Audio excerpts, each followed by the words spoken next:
I arrived 10 minutes late, which in my family meant I'd already committed some invisible offense. The private dining room glittered behind glass walls, all gold lighting and polished silver. My parents were seated at the center beneath a custom floral arch celebrating 40 years of marriage. Ruby red roses, crystal champagne flutes, a $5,000 dinner reservation I had booked 3 months earlier when my mother sighed over the phone and said, "It would mean so much if we could do something special." No one mentioned that part when I walked in. My father gave me the same nod he used for valet staff. My mother offered an air kiss without standing.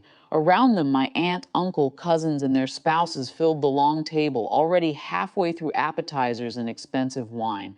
I had spent most of my life existing like this in the family, useful, peripheral, financially reliable, but somehow never central. "Look who finally showed up," my aunt said, loud enough for half the table to hear. Her smile was thin and decorative. I ignored it and moved toward an empty seat near the seafood tower, reaching for a lobster tail. Her hand snapped out, surprisingly fast for someone wearing enough diamonds to ensure a small country. "Don't touch the lobster," she said. The table quieted. "That's for the real family." A few people laughed. My cousin Daniel leaned back in his chair, swirling his wine like he was auditioning for wealth. "Yeah," he added. $5,000 dinners aren't for freeloaders. There it was. Not shock, not even anger, just confirmation. 40 years old, successful enough that several people at this table had quietly borrowed money from me, funded through me, or benefited from my freeloading, and still somehow positioned beneath them.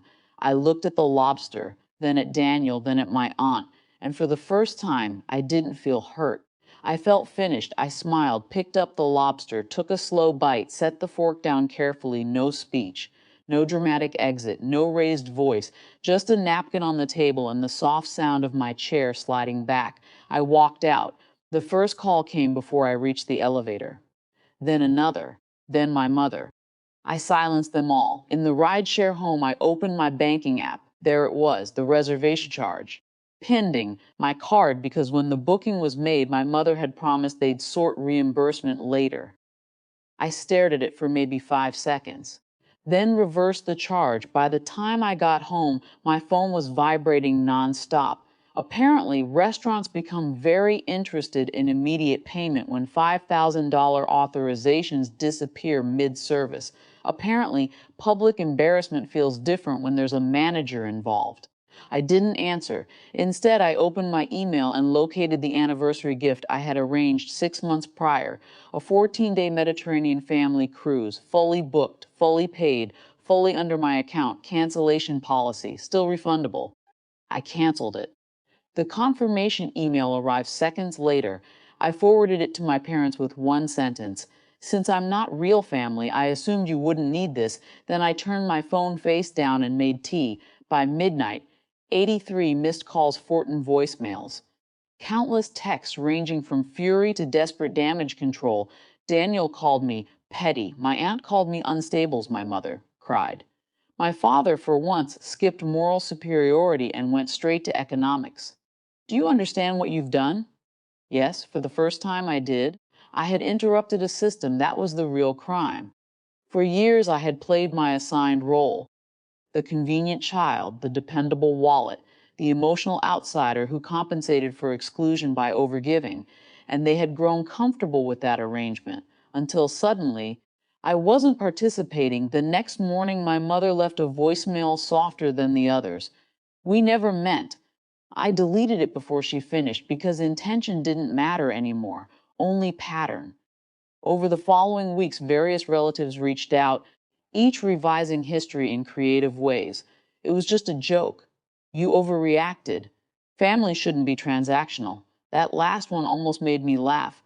Family had been transactional for years. I was simply the last person to acknowledge the terms. I paid for less after that. Showed up less, explained less. And something strange happened. Without my constant presence, my absence became visible. They noticed empty spaces where my generosity used to sit, not because they missed me, because they missed what I provided. That hurt, but it also freed me. My parents eventually took a smaller trip alone. My aunt stopped calling entirely. Daniel predictably moved on to mocking someone else. And me, I kept the cruise refund, used part of it for therapy, used the rest to book myself a quiet coastal vacation where no one monitored what I ate, what I spent, or whether I belonged. On my parents' actual anniversary, I sent flowers, simple ones, no card, no grand gesture.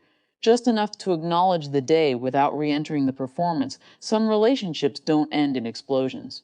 Some end when one person quietly stops financing their own exclusion. I didn't destroy my family. I just stopped subsidizing the illusion that they deserved unlimited access to me. And in the silence that followed, I finally understood something.